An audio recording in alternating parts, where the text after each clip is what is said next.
आमदार गोपीचंद पडळकर यांनी पुन्हा एकदा शरद पवारांच्या राष्ट्रवादीचे प्रदेशाध्यक्ष जयंत पाटलांना डिवचलंय। राजकारणात जयंत पाटलांनी ठाम भूमिका घ्यावी असं पडळकर म्हणालेत। सांगलीत एका कार्यक्रमात ते बोलत होते।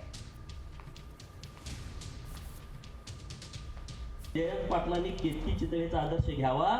तिनं जी भूमिका मांडली ना तशी भूमिकेवरती ठाम राहावं, नाहीतर 6 महिन्यापूर्वी मुख्यमंत्री आणि आता दारा अशा भूमिका घेऊन राजकारणामध्ये चालत नाही। ती केतकी चितळे तुमचा आणि आमचा आदर्श असला पाहिजे। आमदार गोपीचंद पडळकर यांनी पुन्हा एकदा शरद पवारांच्या राष्ट्रवादीचे प्रदेशाध्यक्ष जयंत पाटलांना डिवचलंय।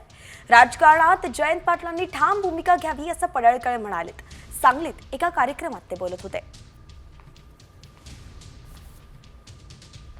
जयंत पाटलांनी केतकी चितळेचा आदर्श घ्यावा।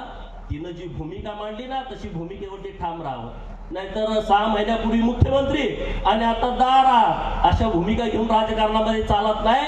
ती केतकी चितळे तुमचा आणि आमचा आदर्श असला पाहिजे।